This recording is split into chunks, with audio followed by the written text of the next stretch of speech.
So, viewers and listeners, a very good afternoon to you. We're going to cross live to the premises.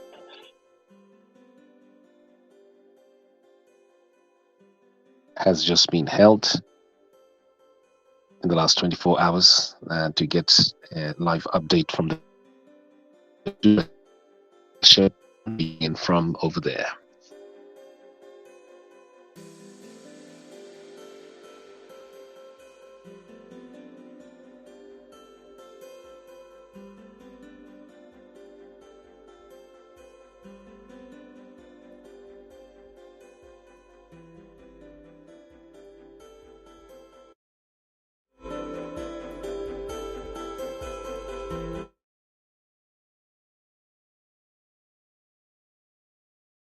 This is Zimbabwean Media, broadcasting all around the world, on the spot, on the dot. Mr. Glover, are these the stairs that...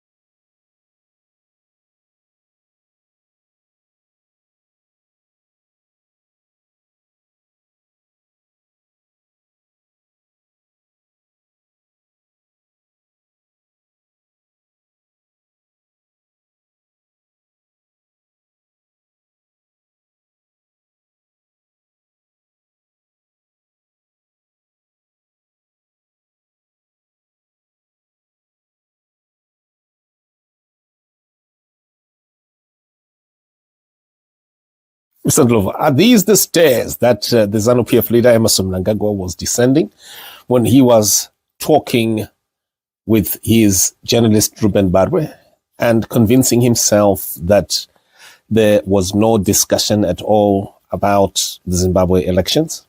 Can you please explain?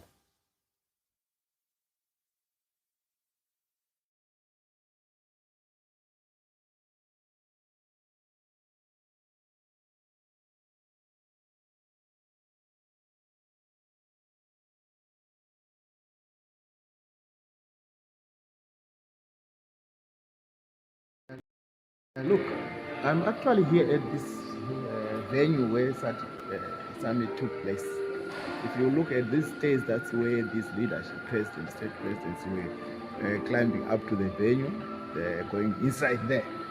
So I'm so shocked and surprised that Mr. Mnangagwa and his other counterparts are playing this whole thing down. But the fact of the matter is that, one, the adoption of the Sadc report on Zimbabwean elections was noted, it was taken, which simply means that when they say they are.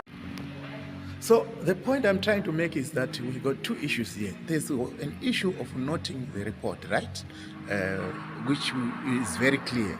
But the second issue, of course, is about the way forward. Everyone is speculating. We don't know if the way forward is that what exactly has transpired. We're trying to get through some people who are close to the officials of government, the government officials who are very close to the president, with the chairperson of Sadc summit here. So we are going to get the truth as time goes on, but people must understand that there is a lot of diplomatic efforts being played around this issue. The fact remains that this Sadc report found its way into the Sadc summit and it was noted. And that noting, in our understanding and the information that we have, is that it means it was agreed that elections were not free and fair and credible. And it also means that the ZAC announcement, election announcement results was nullified. It was nullified because everything came through the flawed process. The presidency also, by extension, is nullified. But who has the boldness to say that in the public? We don't know. But I want also to note that yes, the way forward is there. The way forward is just that we are not sure how concrete the way forward is. But Sadc is not happy, was not happy, and these irregularities were beyond measure, were not normal irregularities that we always find or always see in other elections reports in other countries. These were above or beyond the standard guidelines and the elections constitutional, to violate the constitution of Zimbabwe, to violate even our own electoral act led by our Chigumba there. So the fact of the matter is that things did not go well for Mr. Emmerson Mnangagwa. He mustn't lie to the people. It's not. The other fact I want to make it very clear is that I'm not the official spokesperson. I'm not the spokesperson of the Triple C here. The Triple C has it's the special national spokesperson. Myself here, I'm just here to reflect my own personal. President Hichilema also made comments on political situations in Zimbabwe and the Democratic Republic of Congo. Zimbabwe elections. My answer, very simple answer to that, yes, that item is on the agenda. It was on the agenda for the Monday summit. We didn't conclude, we didn't reach that item. This Saturday, that item is going to be discussed in Angola.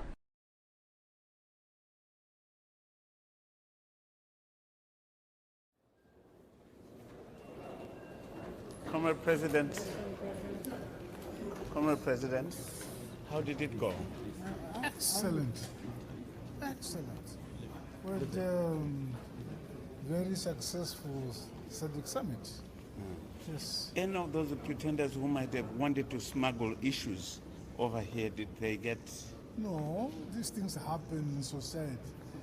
Not everybody is a priest. So you find these things happening, but we are so alert that we are going to deal with things that are relevant to the summit which was called. This is extraordinary, which means there was a particular subject we had to discuss. Only DRC issues? Absolutely. Thank you, Your Excellency. All right. Mr. Glover, are these the stairs that the ZANU-PF leader Emmerson Mnangagwa was descending when he was talking with his journalist Ruben Barwe and convincing himself that there was no discussion at all about the Zimbabwe elections? Can you please explain? Look, I'm actually here at this venue where such summit took place. If you look at these stairs, that's where these leadership presidents, state presidents were climbing up to the venue. They're going inside there. So I'm so shocked and surprised that Mr. Mnangagwa and his other counterparts are playing this whole thing down. But the fact of the matter is that, one, the adoption of the Sadc report on Zimbabwean elections was noted. It was taken, which simply means that when they say they are noting, it's a diplomatic term that means that they have endorsed that report. And that report was so damning, that report made it very clear that elections were flawed, processes were flawed, elections were not free, fair, and credible. And number two, it also stated that these elections should be nullified in clear terms. It should be nullified. So we are here to report and to witness the historic agreement or historic resolution by the Sadc summit. You know, there are commentators along the side here who are making it very clear that next the Emmerson Mnangagwa, they liken him to the former president of Angola, Mr. Dos Santos. You know, to say he was able to amass riches for himself through ill-gotten riches, and just like him.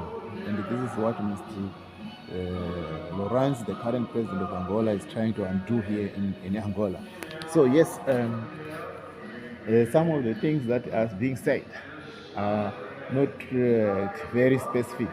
But of course, I want to also quickly add that we do not know exactly what is the way forward. There is only speculation that South Africa will handle the negotiation, the dialogue, but we are not very sure. But what we are sure of is that report was clearly adopted. So if it was adopted, it was noted, it means that they agree with the contents of that report, which was genuinely, which made it very clear that elections were not free and fair. So the point I'm trying to make is that we got two issues here. There's an issue of noting the report, right, which is very clear. But the second issue, of course, is about the way forward. Everyone is speculating. We don't know if the way forward is that what exactly has transpired. We're trying to get through some people who are close to the officials of government, the government officials who are very close to the president, with the chairperson of Sadc summit here. So we are going to get the truth as time goes on, but people must understand that there is a lot of diplomatic efforts being played around this issue. The fact remains that this Sadc report found its way into the Sadc summit and it was noted. And that noting, in our understanding and in the information that we have, is that it means it was agreed that elections were not free and fair and credible. And it also means that the ZEC announcement, election announcement results was nullified. It was nullified because everything came through the flawed process. The presidency also, by extension, is nullified. But who has the boldness to say that in the public? We don't know. But I want also to note that yes, the way forward is there.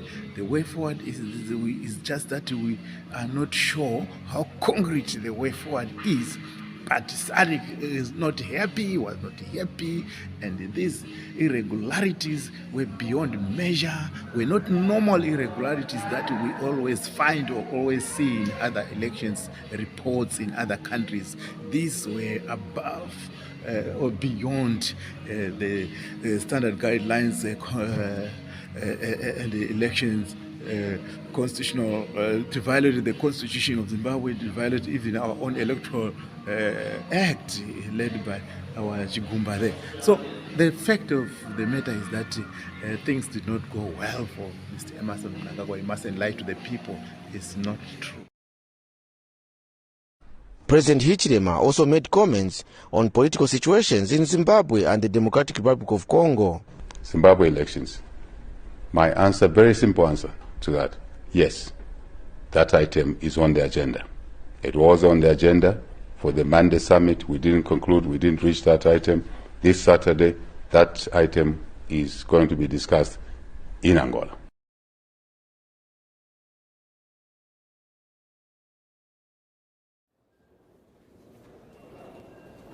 Comrade President, how did it go? Excellent. With very successful Sadc summit. Yes. Any of those pretenders who might have wanted to smuggle issues over here, did they get? No, these things happen in society. Not everybody is a priest. So you find these things happening, but we are so alert that we are going to deal with things that are relevant to the summit which was called. This is extraordinary, which means there was a particular subject we had to discuss. Only DRC issues? Absolutely. Thank you, Your Excellency. All right.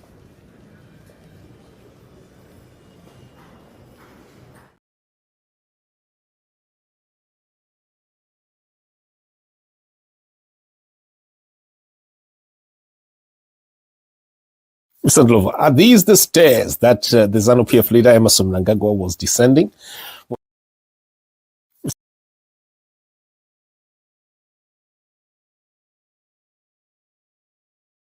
Mr. Ndlovu, are these the stairs that the ZANU-PF leader Emerson Mnangagwa was descending when he was talking with his journalist Ruben Barwe and convincing himself that there was no discussion at all about the Zimbabwe elections? Can you please explain? Look, I'm actually here at this venue where Sadc summit took place. If you look at these stairs, that's where these leadership presidents, state presidents were climbing up to the venue. They're going inside there. So I'm so shocked and surprised that Mr. Mnangagwa and his other counterparts are playing this whole thing down. But the fact of the matter is that, one, the adoption of the Sadc report on Zimbabwean elections was noted.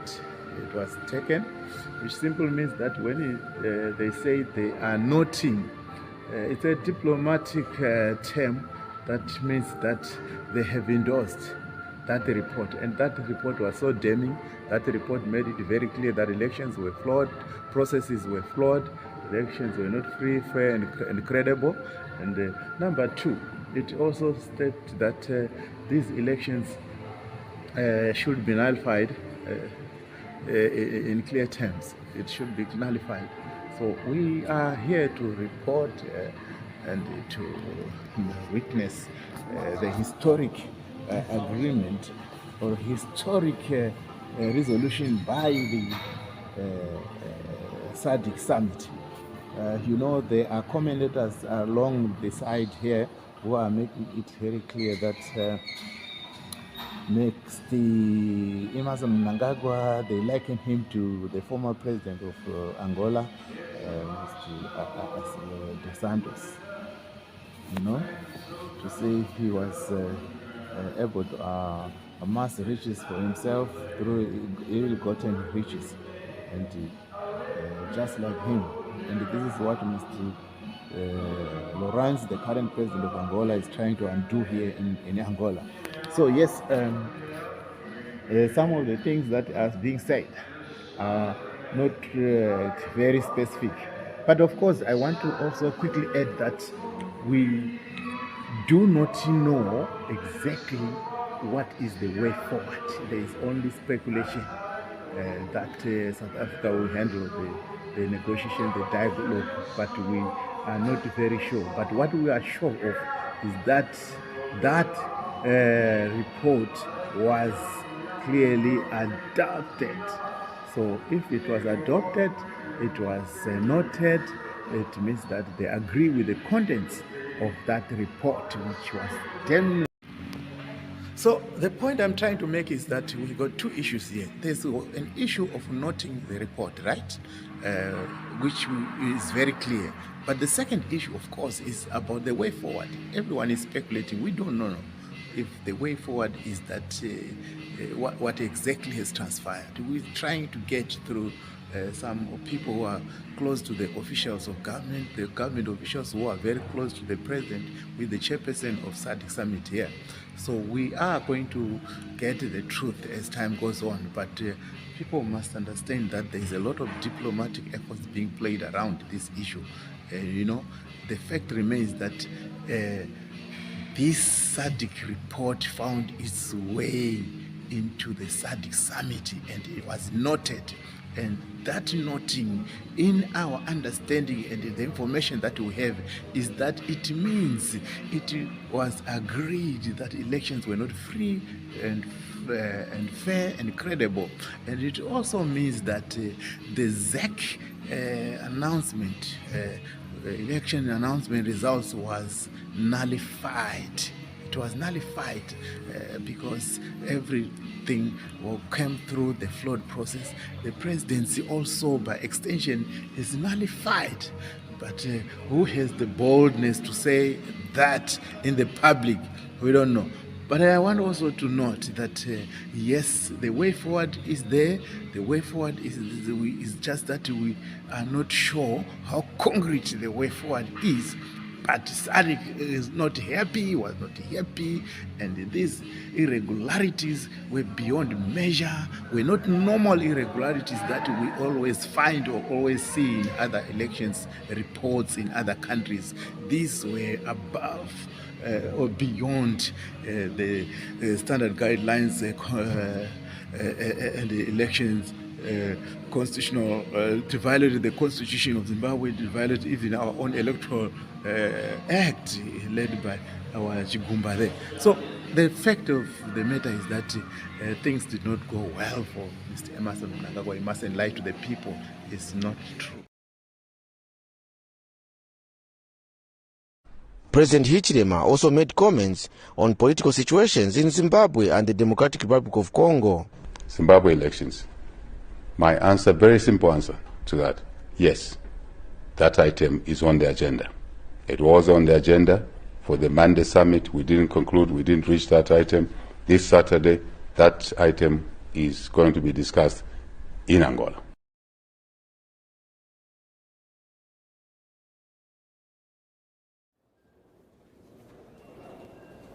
Comrade President, how did it go? Excellent. Excellent. With very successful Sadc summit. Yes. Any of those pretenders who might have wanted to smuggle issues over here, did they get? No, these things happen in society. Not everybody is a priest. So you find these things happening, but we are so alert that we are going to deal with things that are relevant to the summit which was called. This is extraordinary, which means there was a particular subject we had to discuss. Only DRC issues. Absolutely. Thank you, Your Excellency. All right. Mr. Ndlovu, are these the stairs that the ZANU-PF leader Emmerson Mnangagwa was descending when he was talking with his journalist Ruben Barwe and convincing himself that there was no discussion at all about the Zimbabwe elections? Can you please explain? Look, I'm actually here at this venue where such summit took place. If you look at these stairs, that's where these leadership presidents, state presidents were climbing up to the venue, going inside there. So I'm so shocked and surprised that Mr. Mnangagwa and his other counterparts are playing this whole thing down. But the fact of the matter is that, one, the adoption of the Sadc report on Zimbabwean elections was noted, it was taken, which simply means that when they say they are noting, it's a diplomatic term that means that they have endorsed that report. And that report was so damning, that report made it very clear that elections were flawed, processes were flawed, elections were not free, fair, and credible. And number two, it also states that these elections should be nullified in clear terms. It should be nullified. So we are here to report and to witness the historic agreement or historic resolution by the Sadc summit. You know, there are commentators along the side here who are making it very clear that next the Emmerson Mnangagwa, they liken him to the former president of Angola, Mr. Dos Santos. You know, to say he was able to amass riches for himself through ill-gotten riches, and just like him. And this is what Mr. Lawrence, the current president of Angola, is trying to undo here in Angola. So yes, some of the things that are being said are not very specific. But of course, I want to also quickly add that we do not know exactly what is the way forward. There is only speculation that South Africa will handle the negotiation, the dialogue, but we are not very sure. But what we are sure of is that that report was clearly adopted So if it was adopted, it was noted, it means that they agree with the contents of that report, which was genuinely, which made it very clear that elections were not free and fair.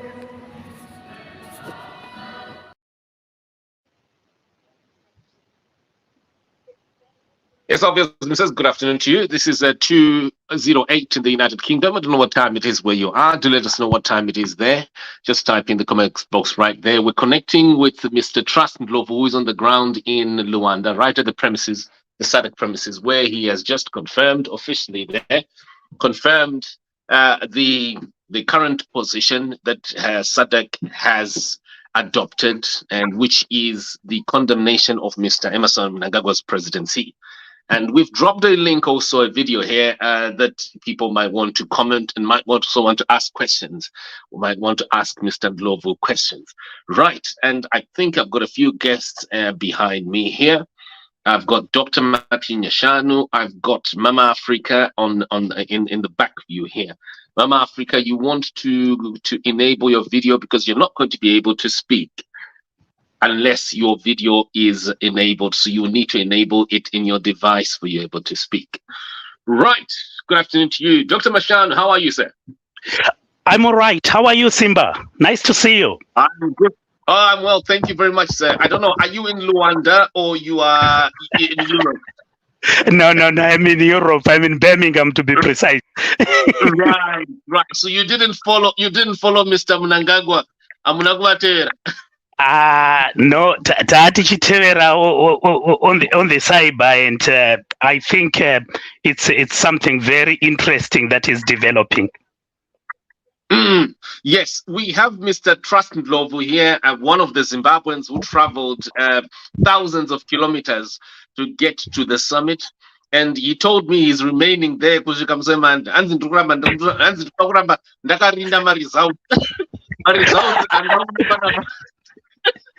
my result is Sadc. Because I don't want to Interesting. But you know, Simba, it's quite very interesting, and people should actually read what is happening now with a lot of things that people has been worried about. One of the things that people need to be aware of is that Sadc won't be playing hard politics, but behind the scene, we know that things are taking place. ZANU-PF is still grappling with the legitimacy issue, and the legitimacy issue is the one that has stopped them from doing any business across the world. And without that, and this is precisely why you have seen them trying to destroy the CCC, because they know that their case is not about Chabangu. Chabangu is a side show, that one.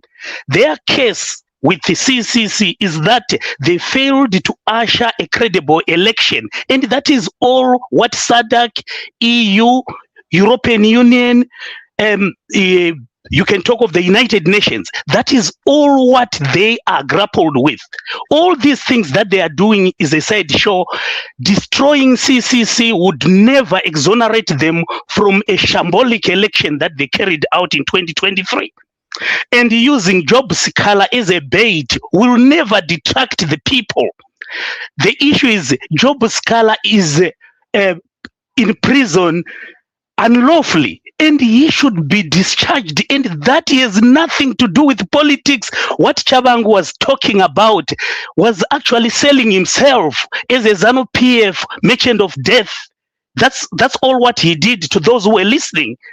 And he tried to play a side show that will never detract them or exonerate them from a poor shambolic election that they've actually presided on the 23rd of August. And you could actually read, we know Mr. Mnangagwa, when he's coming from any summit, anything that has to do with rubbing shoulders of international leaders, he will then have an address of more than 5 minutes. That was the shortest address of Mr. Mnangagwa ever to their own journalist, Ruben Barwe. And that speaks volume of an explosive inside meeting which the media was not privy to. And we can now reliably know that there is a case with Sadc, and Zimbabwe has got to put the things right. And there is a political impasse, and that political impasse needs to be discussed with the opposition, and that will be the only way out. As of now, ZANU-PF has been working CCC since it said it won the election because they have no legitimacy. You don't fight for your legitimacy, you earn legitimacy following an election. Dr. Shan, quickly, while we're on that, I have just remembered something. You are far much older than me, and I do remember you played quite a key role in during the Changirai era. Tell me something. Yesterday, I clashed with Sadc staff because of the blackout.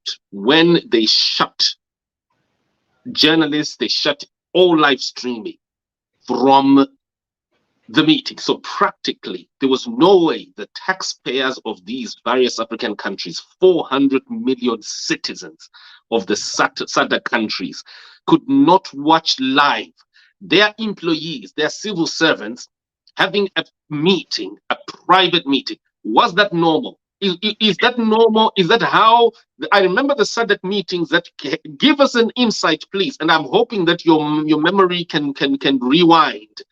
Well, 2007, 2008, during the time when President Mnangagwa'S, President Ian Khama as well, were strong voices inside SADC for the oppressed people of Zimbabwe. So I need to understand, was it normal or the SADC staff rigged the summit? I will say this, Simba. I was also listening to one of your shows that you had last night, and there was a lady who was actually talking some very interesting points.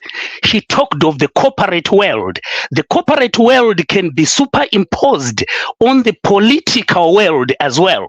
When you will know that inside there was explosive meetings that were taking place, but what might happen is that ZANU-PF, not ZANU-PF, but I would say what was happening was that SADC was trying to put up a very good corporate image. They didn't want to wash their dirty linen in public, but I would tell you that there would be some very tough questions behind there. And that happens even in Europe, where the European Union, sometimes it can have some meetings which are not privy to journalists. All they would do, they would come out and talk to the journalists, which I think they need to improve on that particular aspect. Once they have finished such a closed door meeting, they need now to make the narrative known to all the people through the media, and this was not actually happening. So taking that forward, what you have actually said, I think it was a matter of trying to manage the show. If you remember very well, Nevas Mumba's report actually threw some mudslinging after ZANU-PF learned that they had actually been indicted in the report because of how they conducted those elections, and they wouldn't want people to be discussing that way. So they wanted to put a corporate face to it, but we know that there was some explosive things that were behind, and you could actually tell by faces of those who are coming out of it. You can tell again with the media, the media landscape, and it's actually something that is very, very embarrassing, Simba, for the daily Sunday news in Zimbabwe. The Sunday Mail actually took what Mr. Mnangagwa had told them, and that is in the public domain, that Zimbabwe was never discussed. Little did they know that there will be a communique. And what it tells the people of Zimbabwe and those who are interested in the political landscape of Zimbabwe is that our president can lie. He is a big liar. and he doesn't tell us the truth. If he fails to tell us the truth, cybercrime. No. I don't have any cybercrime. This is academic, and this is very true. What he said last night, he said that Zimbabwe was not on the agenda. Didn't he say that? But it was there. What would you say that? That's pure lies. And if that is cybercrime, then we should not actually live in fear of the police and of Zimbabwe, like we were fearing Ian Douglas Smith. I'm now beginning to not know the difference between the colonial government and the one that is purporting to have freed us from those colonialists, because what seems to happen is that we are now having a new colonizers who are like us, and who are even going into the footsteps of old colonizers and copy all their laws that they've passed. It's actually very, very, very worrying that we are having people who are actually operating using the systems of colonialism.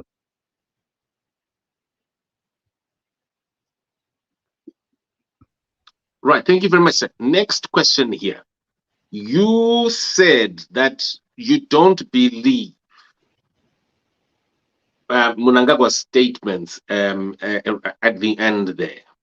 Are you telling me that everything that Mnangagwa was saying to Ruben Barrett there was not true? I mean, I tried to list them one by one, and I think if you see in the video, I listed about 14, and I told us to put them out to 1, 2, 3. Okay, so if they were speaking with each other, and I noticed 14 statements uttered by both journalist and his president, and the statements with the effect. Number 1 was Comrade President. So this is outside. This is international. Okay, and a journalist is calling his own country, nation, someone who's supposed to be the president of a country, right, is being called comrade. Yeah. So yeah, but I just noted that, and it was repeated twice. Okay, and then he says, how did it go? Yeah, and such a question, and then later on Mnangagwa then replies and he says, excellent, twice again. And then says excellent twice. Okay, and then Ruben Barrett says, look, did these people, I'm trying to remember, get the exact words there. He said that were there some people who were trying to bring some issues through the back door? That was something like that. Door. Yes, through the back door. Yeah. And so Ruben Barrett was trying to say that the summit is supposed to be restricted to only DRC. Yeah. And then do you notice the way Mnangagwa responds there? Mnangagwa then says, well, it happens in life, these things happen. And he repeats it twice again. Exactly. Until there was something from him to say Zimbabwe was not discussed. You and me, Simba, it's not Mnangagwa. So it's not Mnangagwa who said Zimbabwe was not discussed. It's the journalist. It's the journalist, yes. Who imposed exactly on his own leader.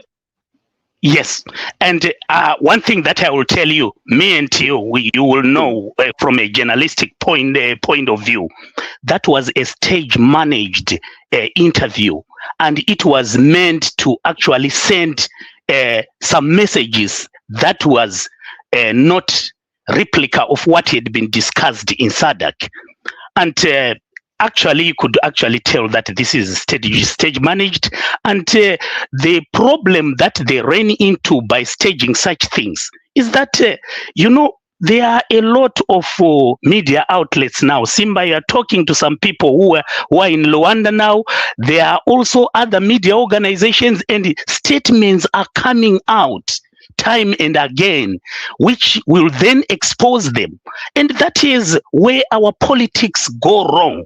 from the onset. ZANU-PF had the monopoly of ZBC, but it has never realized that the media terrain has changed. In as much as they can hold on to ZBC, people can still have other outlets, and people can actually tell different stories about what they are saying and what they know. Wow. And lastly,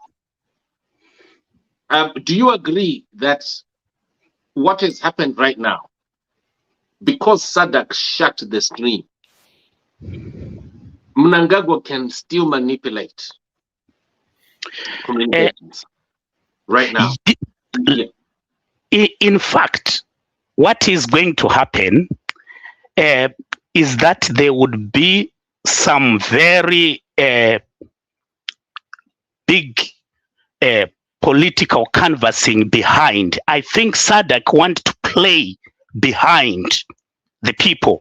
You know, once things comes into the members of the public, sometimes things can actually be so bad and it can actually affect the outcome. But I will tell you, ZANU-PF is breathing fire at the moment. They will breathe fire. It might not happen tomorrow, next week, whatever. There would be a protracted discussion about the political impasse in Zimbabwe. One of the things that Sadc in some way has actually been echoing is that the problems that AU Africa has is actually started by squeezing the democratic space. Look at all where the coups has taken place. Look at all where there is dictatorship, and dictatorship has bred instability. And right now, because of that particular dictatorship that ZANU-PF tried to exercise on the 23rd of August, today they have now lacked legitimacy. And instead of concentrating on building the economy, because they say they've won the election, they cannot do that.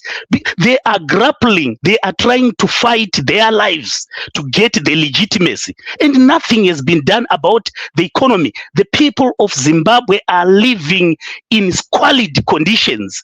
A lot of people need some help. There's need to reconstruct the whole health system, the education system. Everything is collapsing, and you are finding people trying to fight for legitimacy because they never carried out that their politics right.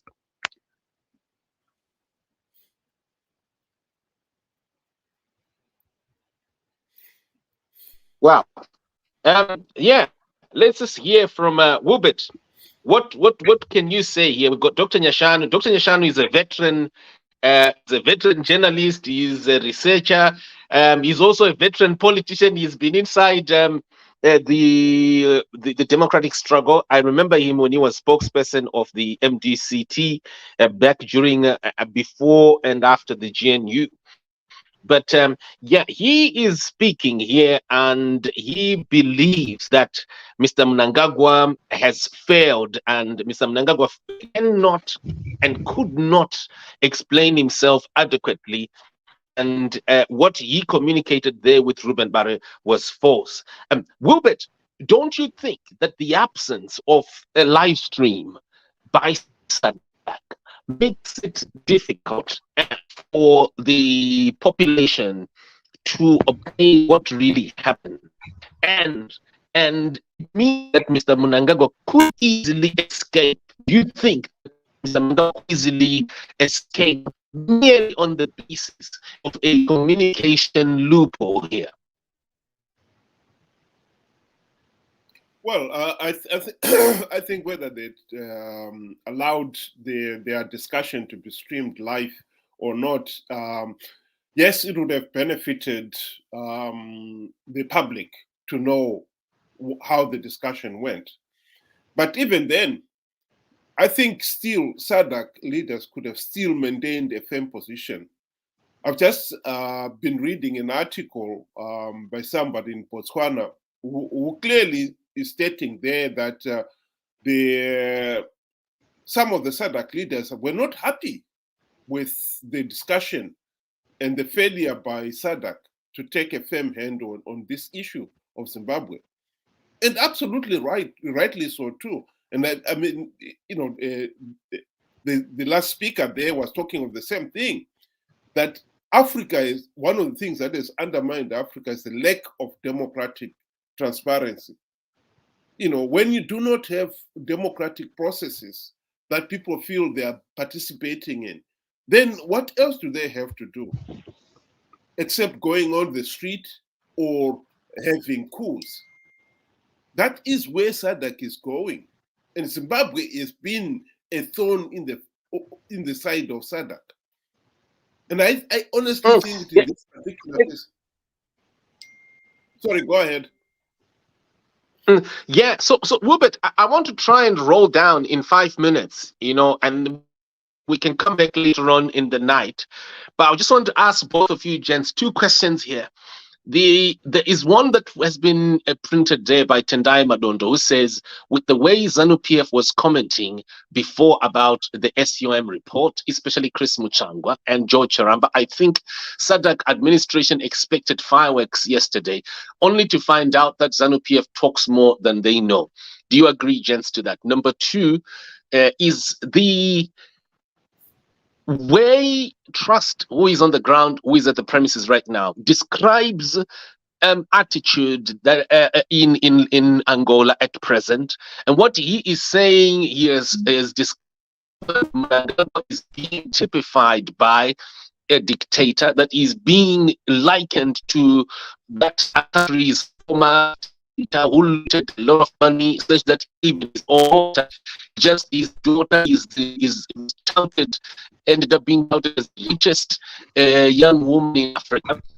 Now, do you see Angola playing a role, or Angola is just a barking dog of the elites, the SADC elites? Maybe we can start with Wilbert, and then Dr. Nyashanu can end with it. Yeah.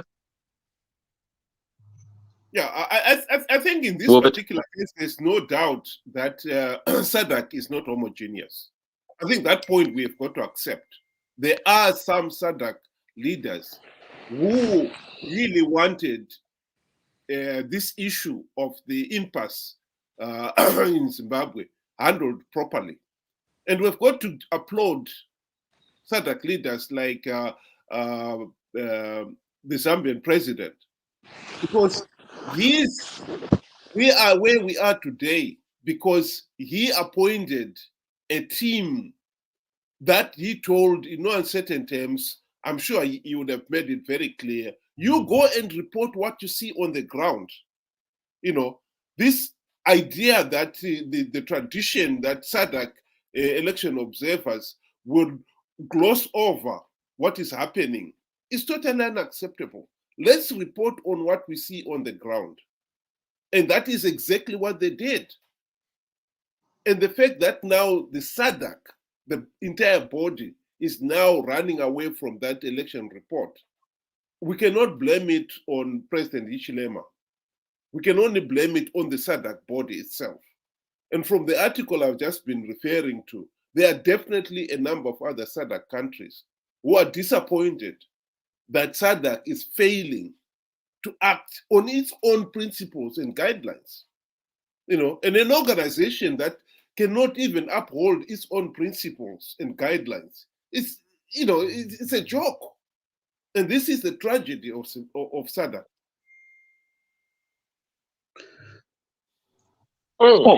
Yeah, Dr. Nyashanu. Yeah, something popped up while Wilbert was talking. Yes. From your recollection of what happened, and I think this is going to be extremely important. Maybe you can come valuable on this one as a contributor and someone who you've witnessed how SADC operates.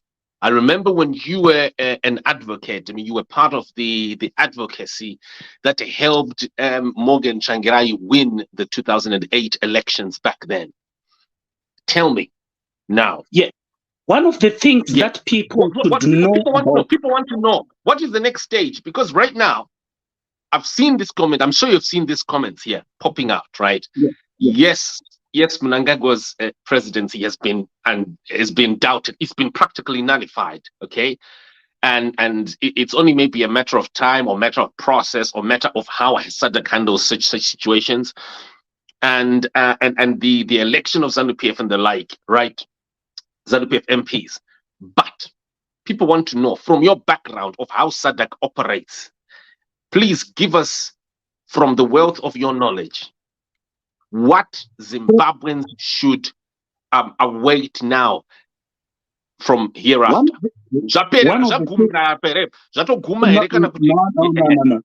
One of the things people should know, how these organizations operate.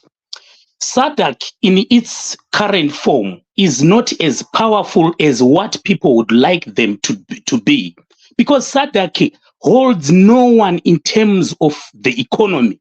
What Sadc can wield is legitimacy. It can help any government in Southern Africa to build legitimacy, which will lead to acceptance by the international community. And that is exactly what Sadc has. So what Sadc is now selling, and what it sells to ZANU-PF, would be, it's either we have this political impasse resolved, or else you will remain the same. ZANU-PF is looking for legitimacy, and I will tell you, there is already some movements behind.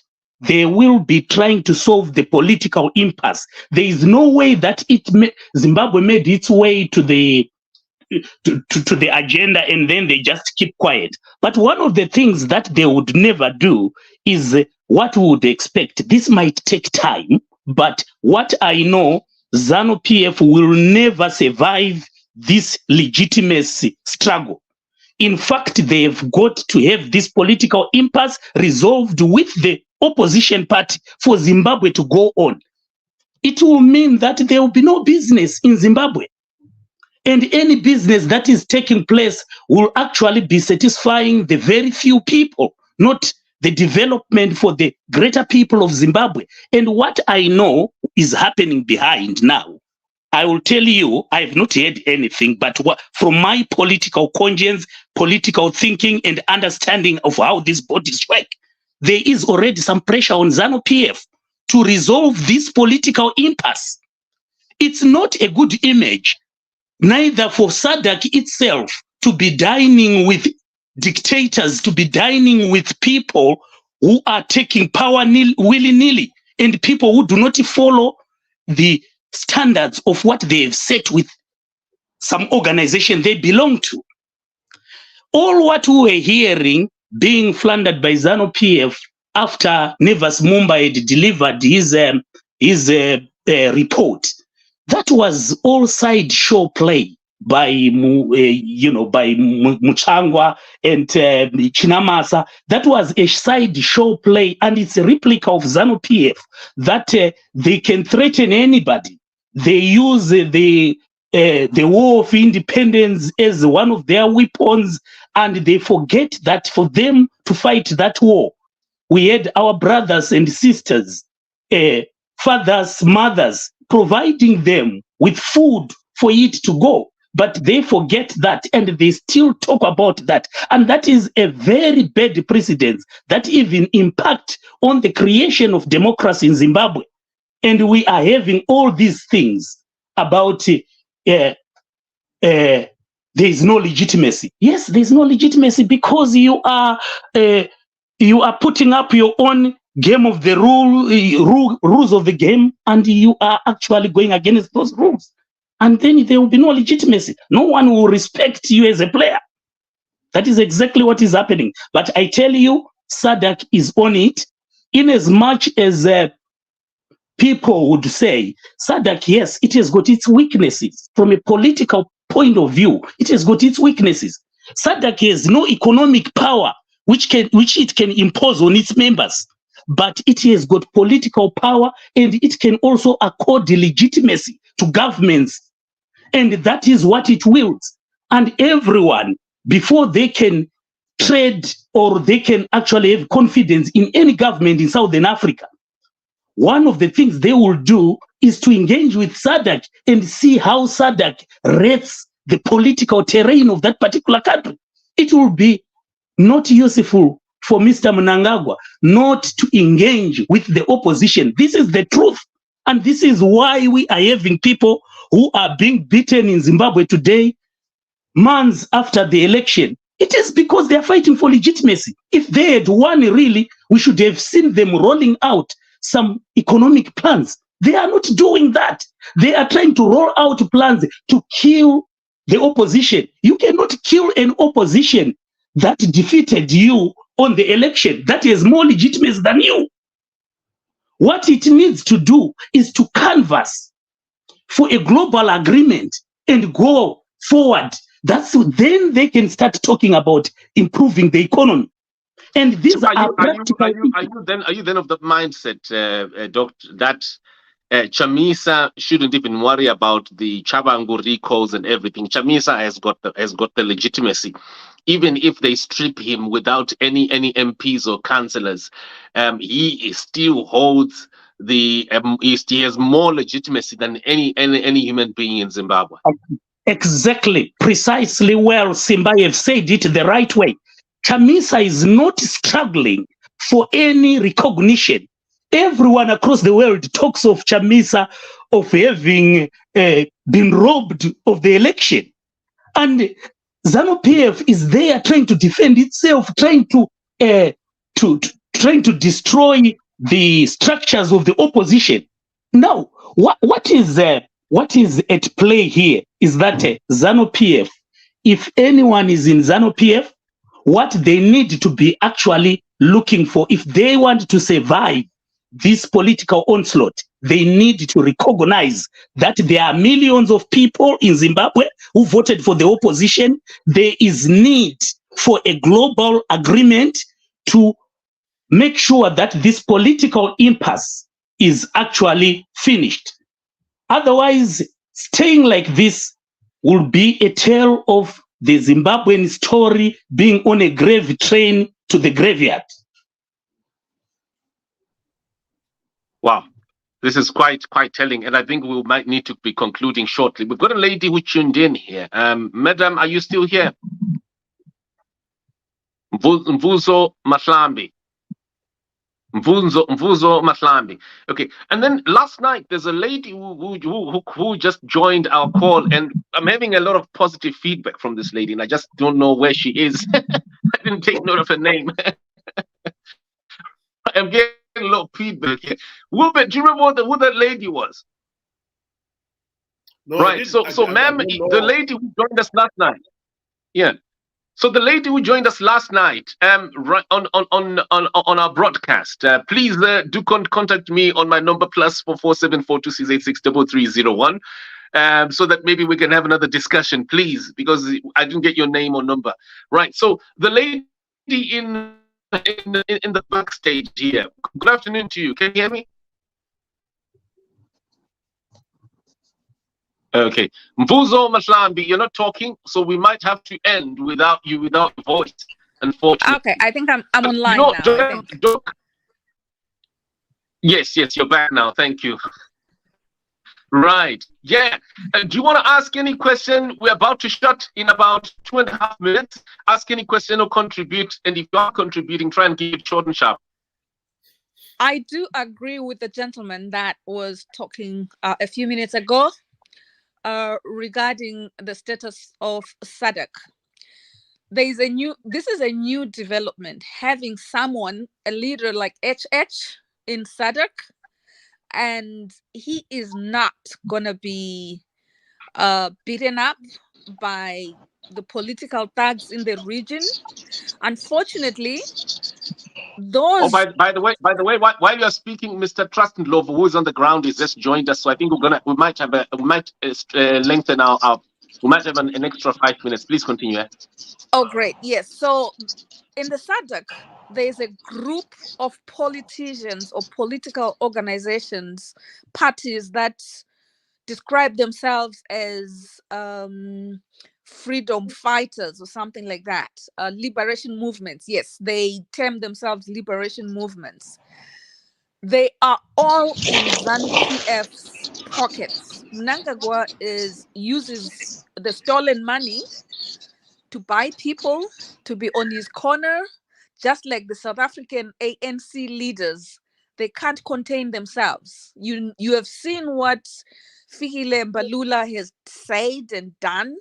And the ANC, even before Ramaphosa, Mbeki was thick as thieves with ZANU-PF, and they have declared that they do not want a change of government in Zimbabwe. South Africans saying that, the ANC saying that, and in the Sadc, South Africa carries a heavy weight. I don't even know why people think they have that much weight or why they give them that significance.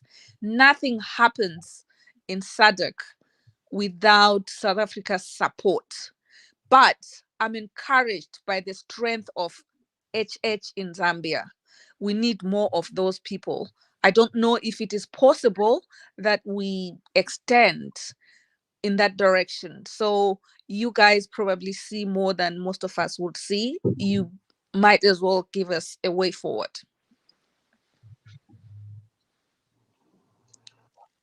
I think that's very interesting noting which you have just made. Definitely, I think Sadc, if you look back, except only in 2008 when there was a massive killing of people in Zimbabwe, that's when they actually put pressure on ZANU-PF. It never used to be like that. Sadc didn't have people who would actually stand up, except Kama. Kama used to be like HH during the 2008. You remember Simba? Kama in yes, I do. Sorry, Doc. My device is playing up a bit, and I was just going to ask you if we are able to spend the next minutes with Mr. Ndlovu in yellow, in an orange jacket. There, he is the man who is on the ground in Luanda. Maybe we can ask him questions and we can interact with him. Mr. Ndlovu, how are you doing? I'm fine. How are you, Simba? How are you? And the crew. Beautiful, beautiful. Yeah. So, gents and ladies, let's interact with Mr. Ndlovu. He's in Luanda right now. Let's him and engage with him.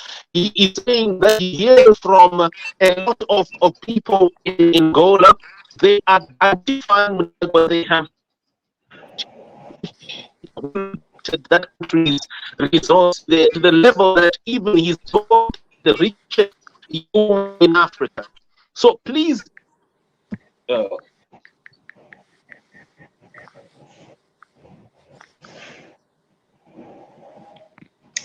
I'm sorry, I'm losing you. Network is a great challenge in this city. No, I think actually it's not only you. We also were missing him. I think what he was trying to find out from you is what is the reaction of people in Rwanda regarding this. I didn't get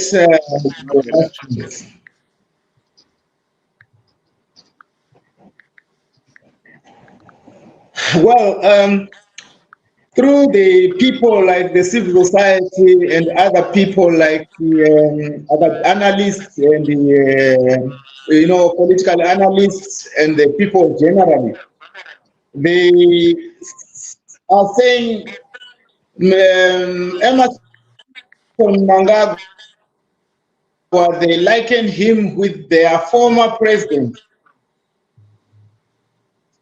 The former president of Angola, Dos Santos, is well known for having who is also the Sadc president, Sadc chairperson, I mean. He is actually trying to undo what Dos Santos did.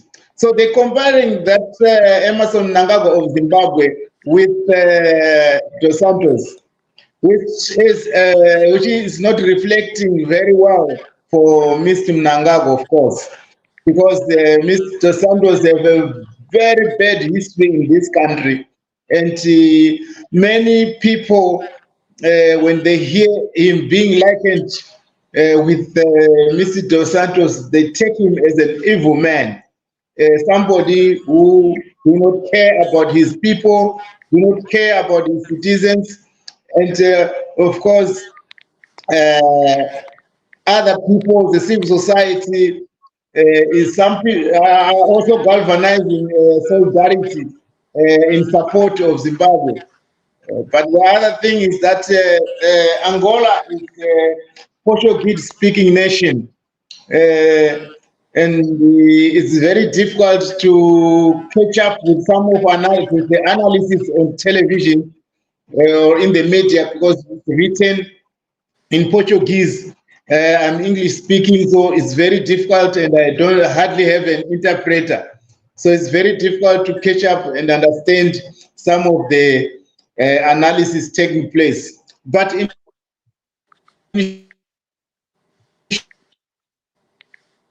short,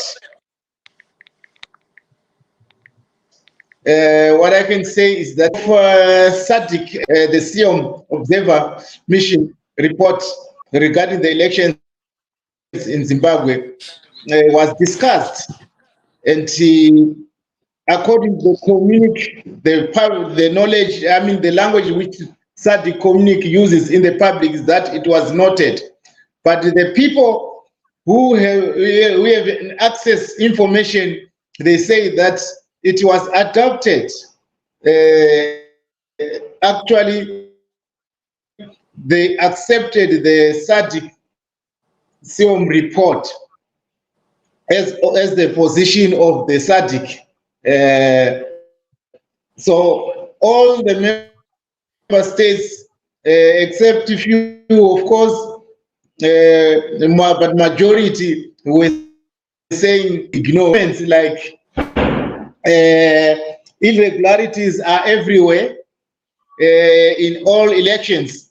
Some they could even quote the American elections, but the overarching argument is that there have never been elections which were condemned by all international institutes in that proportion.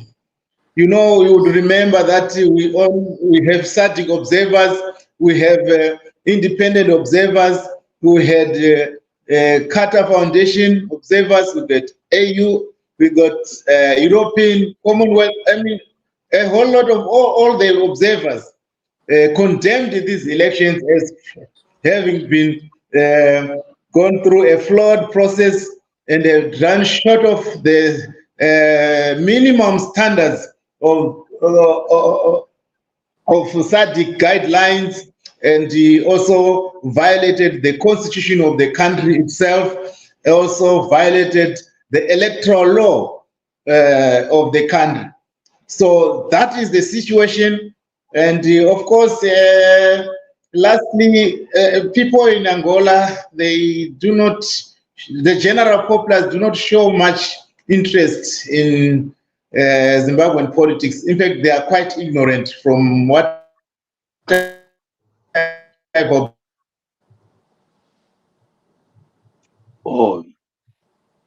observed, but those who are conscious of the politics in the region.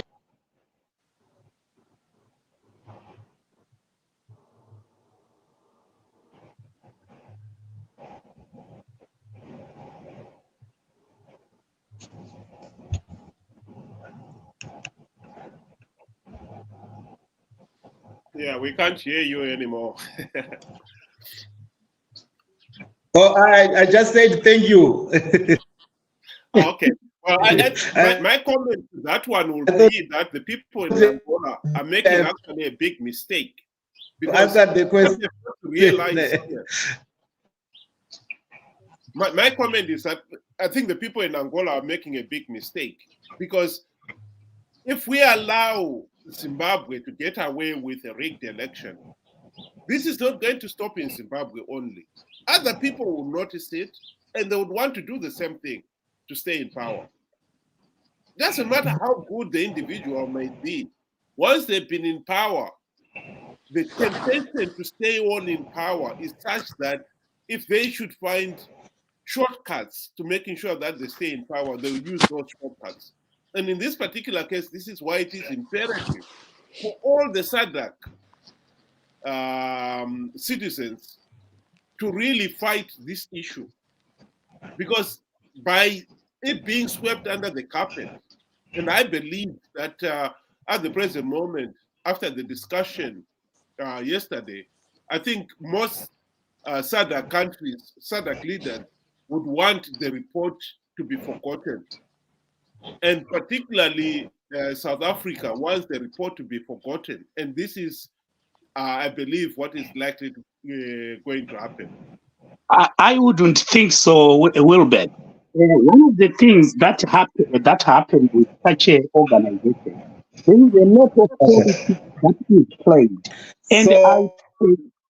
And one of the things that you need to bear in mind is that there is... Hello? Can you hear me? I can hear you, yeah. Oh, yes. And so I'm saying that one of the things that needs to be actually understood is that when such big organizations do operate, they also want to make sure that what they discuss is not also going to be jeopardized by some statements that may come out of the public. But I will tell you, there is no way they will just sweep the Zimbabwean issue under the carpet. As we are talking now, Zimbabwe is burning. It is burning. There is no economic activity taking place. And it has actually reconfirmed that the Zimbabwe government has failed in its deliverance for a democratic space. And that is one of the things that has affected the Zimbabwean economy. Hence, it has put pressure on its neighbors. And they are going to follow up this, but the speed at which they are going to follow it up obviously will be dictated by the political terrain in Southern Africa and the power that SADC wields. I have told you earlier on that SADC does not have any economic power to impose on its members. However, it has got the political power, and none of the governments in Southern Africa would want to go without legitimacy. And this is why ZANU-PF is picking and putting their heads in the sand. They want to be recognized, and they know they are not. And there will be no business. That is the big thing about political recognition. There is no business that will take place. All what you have promised will come to none, because no one would want to trade with you, because you do not work representing the people you purport to be representing. So this is what ZANU-PF is grappling with, and they've got to make sure that this political impasse is adequately discussed with the opposition. That's how it stands. They may want to refuse. I would like to agree with you, but I think we should not underestimate the influence of South Africa in SADC. And at the present moment, ANC government is desperately trying to hang on to power.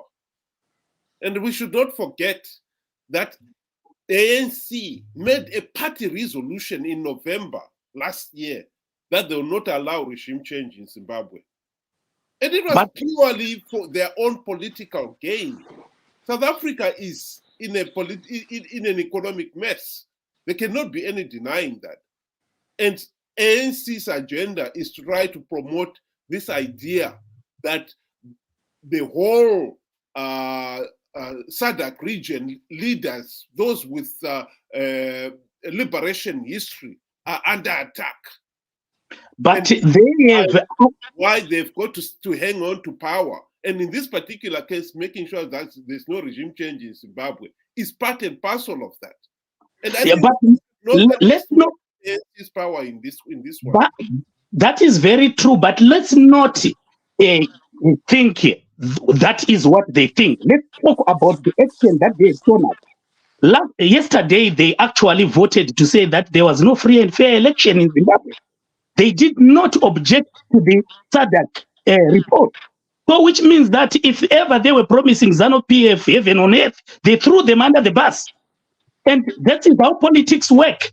In as much as they may need the support of South Africa, South Africa will stand by the regional body. The ANC will also lose credibility if it starts also behaving like ZANU-PF.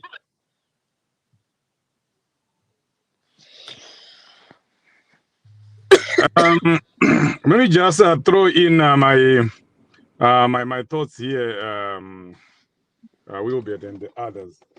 You know, what is what should be of a bigger concern to Zimbabweans is why did ED lie? Because it is clear, it is obvious that that discussion that he had at the airport, it was stage managed. It was something that was meant to convey a certain message that is not true, which is consistent with what ZANU-PF does. They create narratives. So the narrative that is out there because of what Mnangagwa said at the airport to Ruben Barwe, and also being aided by Ruben Barwe, that was a stage managed interview. You can even see the way Ruben Barwe was trying to instigate Emmerson Mnangagwa to say exactly what he wanted or what they wanted the people to hear. That the only thing that was discussed at that meeting was that the DRC issue. And that's what everyone else is talking about. But we now know that that is a lie. It's not true. Exactly. Zimbabwe was really discussed.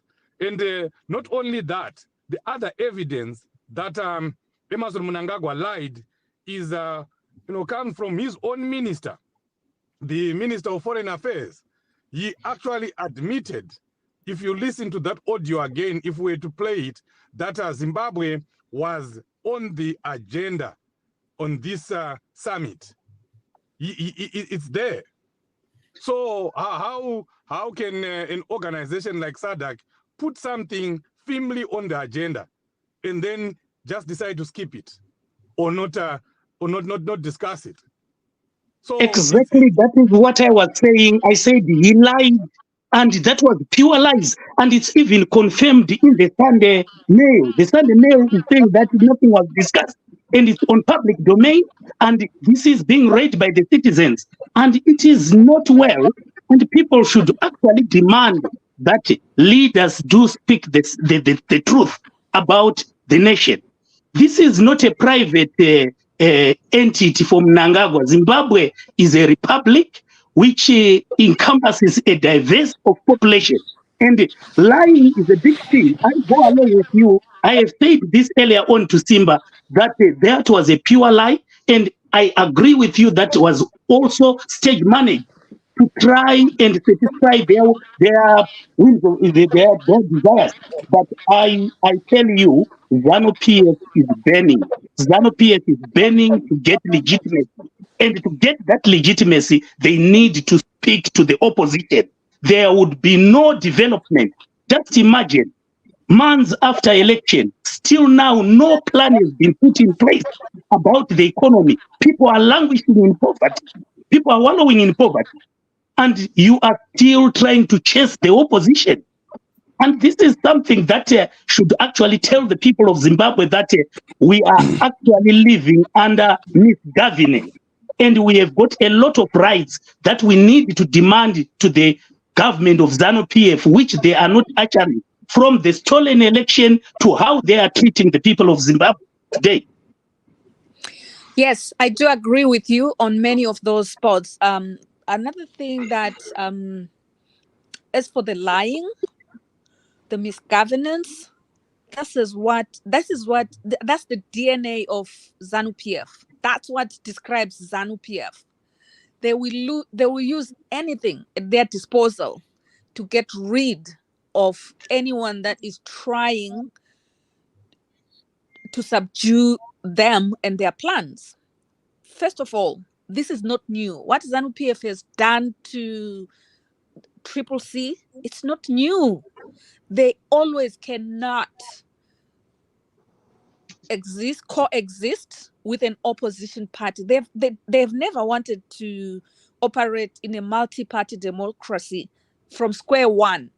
They prepared before independence to crush ZAPU. They came up with all those false stories And in the end, they got away with it. They even used tribalism. And I'm a Zimbabwean. I'm from the Midlands. I come from a multi-tribal society. We speak each other's languages. Even our schools, students used to choose which language they want to learn. That doesn't happen in most parts of Zimbabwe.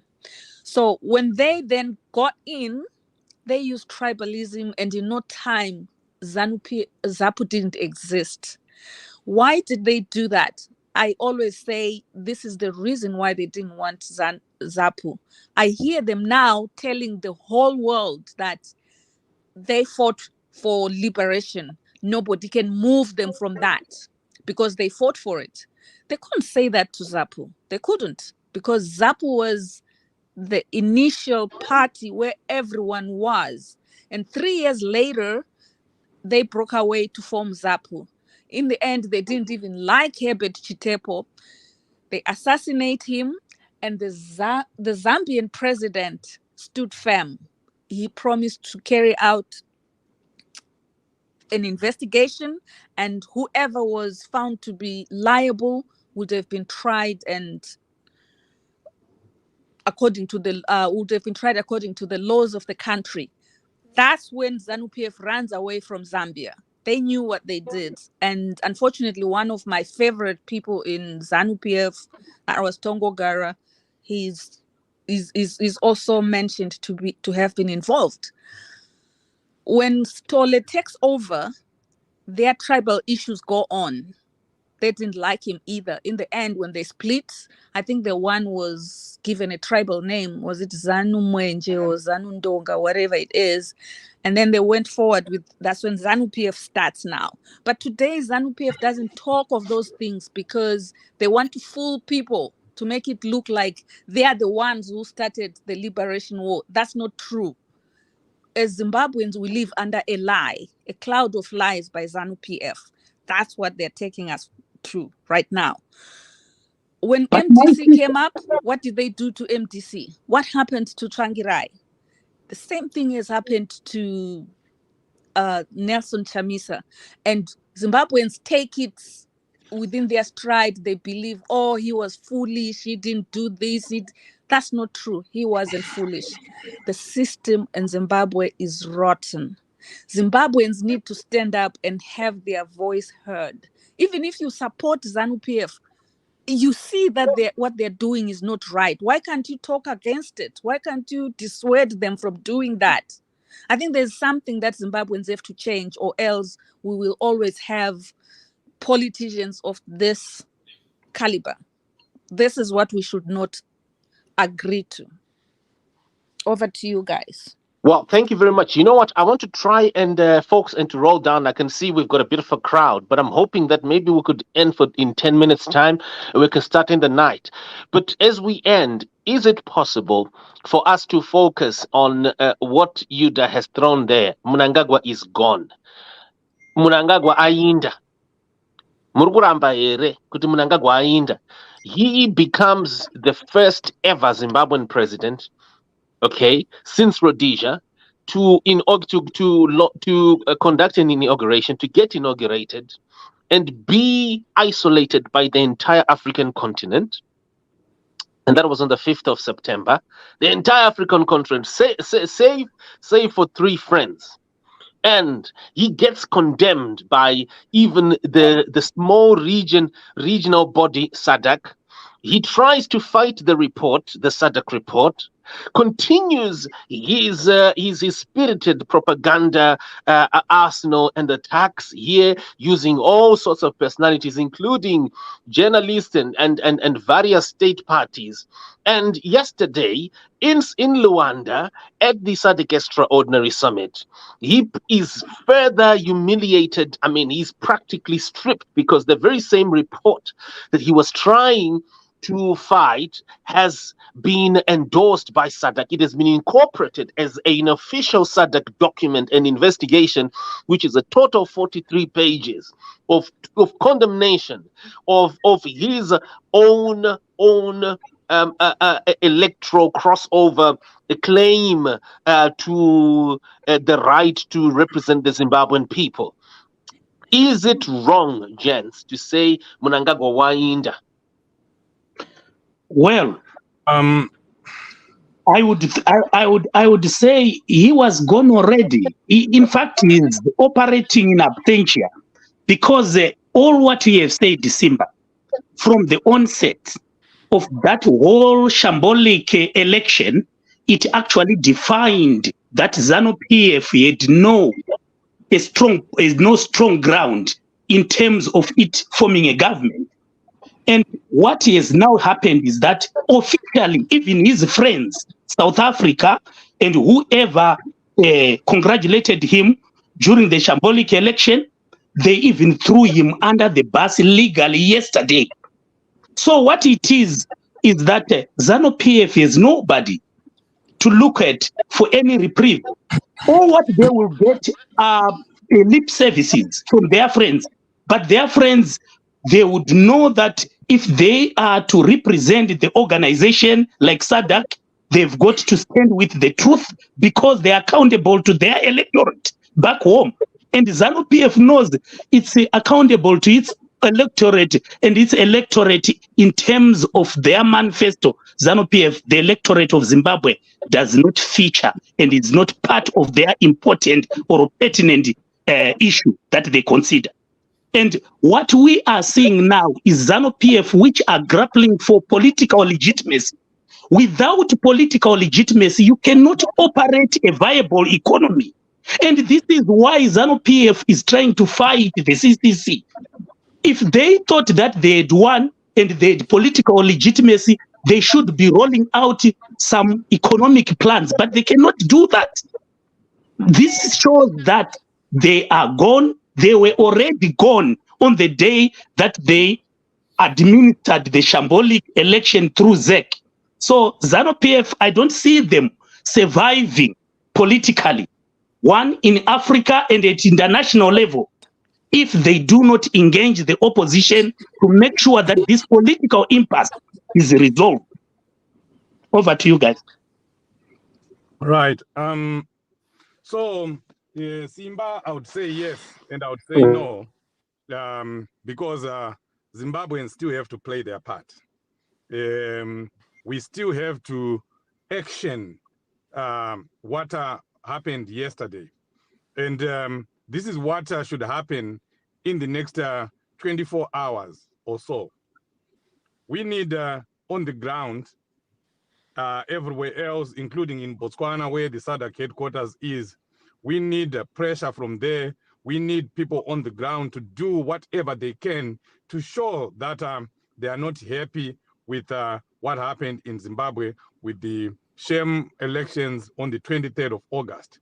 Because everywhere where ZANU-PF is going, including yesterday in Luanda, ZANU-PF is carrying a narrative, telling a narrative to the other leaders that Zimbabweans have moved on from the 23rd election, which means they've accepted that, yes, there were mistakes during the elections, but they've accepted the result and they've moved on.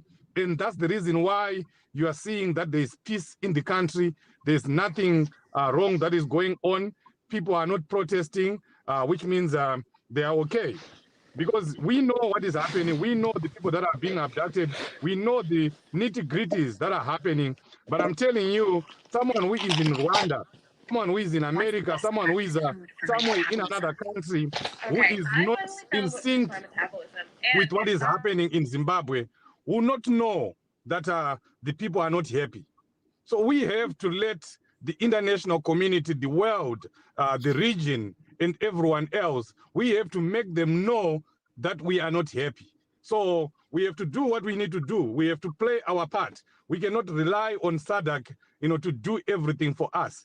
There is supposed to be a by-election. That by-election must not take place. That by-election must be prohibited. And it can only be prohibited by us.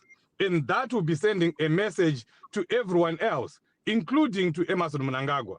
So we need to reject that by-election. We need to stop it. And the only way we can stop it is by action on the ground and everywhere else in the world. Zimbabweans need to rise. Zimbabweans need to complement what Sadc is doing. On its own, Sadc is not going to free Zimbabwe. It can only free Zimbabwe with the help of Zimbabweans. Wow. Thank you very much, Chief.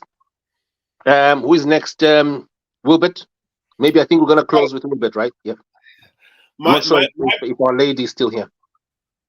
My opinion is that to say ED is gone I think it's premature, to say the least, because Sadc, I believe that Sadc, if they really wanted to follow this up, would have said in their communique, the issue of Zimbabwe elections was discussed, and this is what is going to happen next, i.e., we are going to follow it up, or the Secretariat has been instructed to do A, B, C, D. And in this particular case, just to say it has been noted, could well mean that they've just kicked it into the long grass.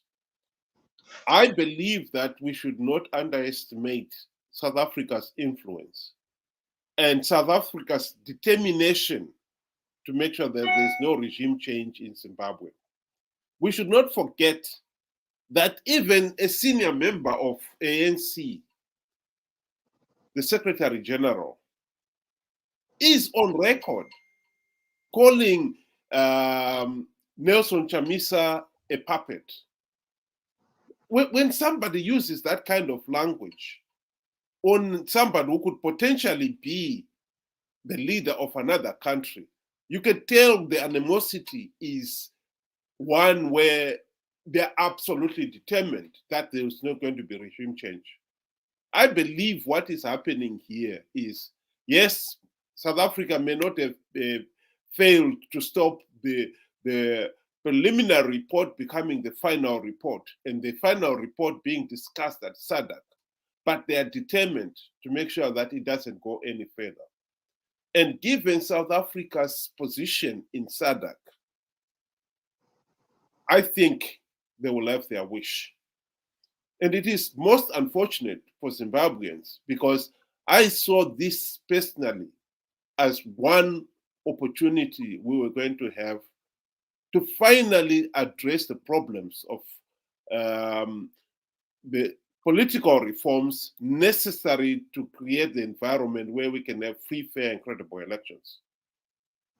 Even if they should try to window dress and come up with some, or you must have some political arrangement in Zimbabwe. Any political arrangement between ZANU-PF and CCC that does not guarantee political reforms is just window dressing. It will not change anything. We'll still be where we are. In other words, 2028 comes along, we will still have flawed elections. This carry on will just continue. As for the economy being in a mess, the economy has been in a mess for a long time. And this will just carry on. And I totally agree that Mnangagwa at the present moment is focused on, first of all, to win the elections. And now that he has rigged the elections, to try to make sure that this is swept under the carpet as quickly as possible. And I think with South Africa's help, he may just get away with it. And I would like to be proven wrong. Many people have said here that Sadc is following this up and so forth. I honestly don't see Sadc really playing an active role. Some of the countries in Sadc have already expressed their disappointment with the way the issue is being handled. Some of them did not attend yesterday's meeting. Some of the presidents of other countries like Botswana and so forth, they did not attend that meeting. And from the articles on the internet, on the social media, it's because they are disappointed with the way Sadc is handling this. And I think that is a reality that they themselves realized and accept. They cannot, because Sadc is not is one of those consensus organization where you have to go with the majority. And I think about 10 countries attended the Sadc meeting. And in this particular case, to think we could do anything where South Africa is strongly against it, I think is being unrealistic. South Africa has the muscle in Sadc. We are left with 2 minutes. Dr. Shani, you wanted to interject? Yes, I wanted to say that, are you saying which country was not represented? I understand that some countries were represented by foreign ministers or others. Yeah, I think some of them were represented by foreign ministers and some other diplomats or something. It's just the same as the inauguration. Most of the other Sadc countries did not attend the inauguration in protest at the process itself. But the important issue is the adoption of that report, which talked about the Zimbabwean issue. Yes, of course, we might want things to be speeded up, but we should also consider the political power that is wielded by Sadc. Sadc only wields political power.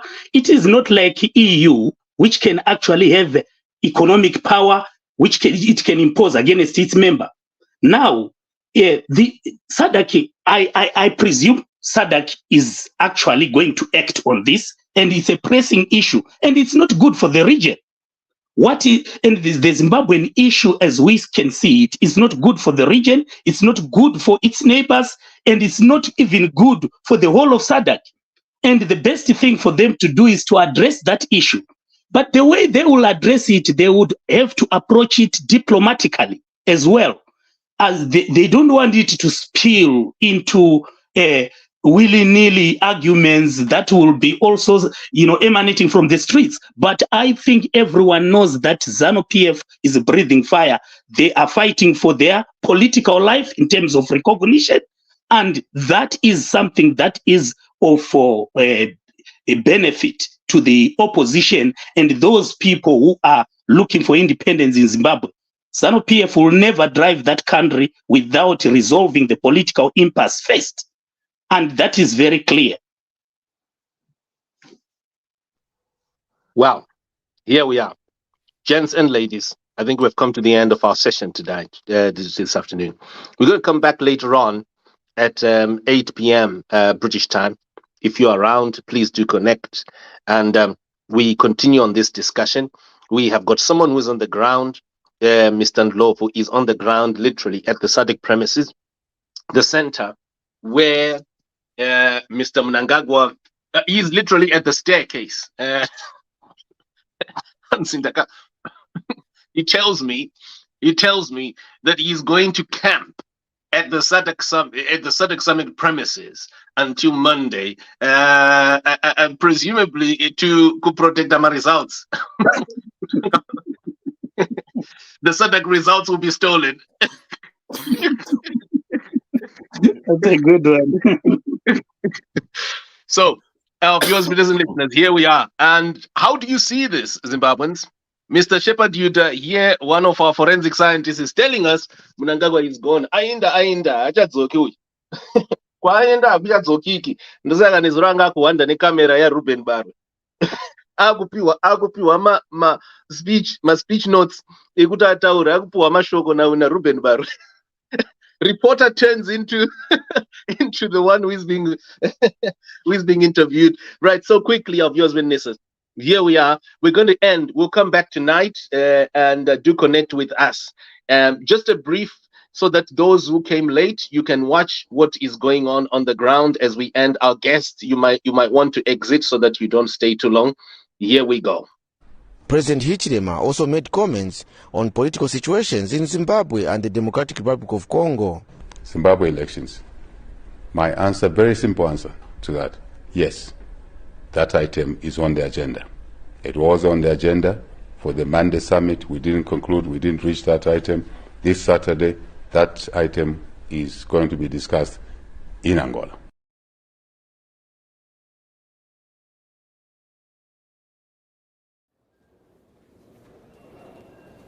Comrade President, How did it go? Excellent. Excellent. With very successful Sadc summit. Yes. Any of those pretenders who might have wanted to smuggle issues over here, did they get? No, these things happen in society. Not everybody is a priest. So you find these things happening, but we are so alert that we are going to deal with things that are relevant to the summit, which was called. This is extraordinary, which means there was a particular subject we had to discuss. Only DRC issues. Absolutely. Thank you, Your Excellency. Mr. Ndlovu, are these the stairs that the ZANU-PF leader Emmerson Mnangagwa was descending when he was talking with his journalist Ruben Barwe and convincing himself that there was no discussion at all about the Zimbabwe elections? Can you please explain? Look, I'm actually here at this venue where Sadc summit took place. If you look at these stairs, that's where these leadership presidents, state presidents were climbing up to the venue. They're going inside there. So I'm so shocked and surprised that Mr. Mnangagwa and his other counterparts are playing this whole thing down. But the fact of the matter is that, one, the adoption of the Sadc report on Zimbabwean elections was noted. It was taken, which simply means that when they say they are noting, it's a diplomatic term that means that they have endorsed that report. And that report was so damning, that report made it very clear that elections were flawed, processes were flawed, elections were not free, fair, and credible.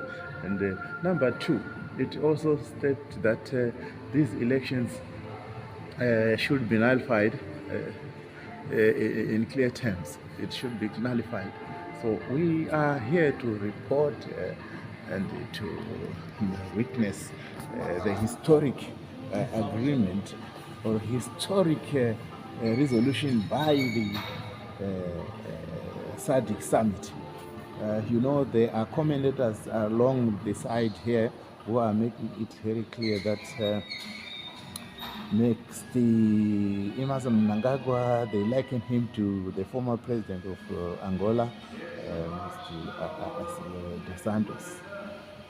You know, to say he was able to amass riches for himself through ill-gotten riches, and just like him. And this is what Mr. Lawrence, the current president of Angola, is trying to undo here in Angola. So yes, some of the things that are being said are not very specific. But of course, I want to also quickly add that we do not know exactly what is the way forward. There is only speculation that South Africa will handle the negotiation, the dialogue, but we are not very sure. But what we are sure of is that report was clearly adopted. So if it was adopted, it was noted, it means that they agree with the contents of that report, which was damning, which made it very clear that elections were not free and fair. So the point I'm trying to make is that we got two issues here. There's an issue of noting the report, right? Which is very clear. But the second issue, of course, is about the way forward. Everyone is speculating. We don't know if the way forward is that what exactly has transpired. We're trying to get through some people who are close to the officials of government, the government officials who are very close to the president, with the chairperson of Sadc summit here. So we are going to get the truth as time goes on, but people must understand that there is a lot of diplomatic efforts being played around this issue. You know, the fact remains that this Sadc report found its way into the Sadc summit and it was noted. And that noting, in our understanding and the information that we have, is that it means it was agreed that elections were not free and and fair and credible. And it also means that the ZAC announcement, election announcement results was nullified. It was nullified because everything came through the flawed process. The presidency also, by extension, is nullified. But who has the boldness to say that in the public? We don't know. But I want also to note that, yes, the way forward is there. The way forward is just that we are not sure how concrete the way forward is. But Sadc is not happy, was not happy, and these irregularities were beyond measure, were not normal irregularities that we always find or always see in other elections reports in other countries. These were above or beyond the standard guidelines and the elections constitutional, to violate the constitution of Zimbabwe, to violate even our own electoral act led by our Chigumba there. So the fact of the matter is that things did not go well for Mr. Emmerson Mnangagwa. This is Zimai Media, broadcasting all round the world, on the spot, on the dot.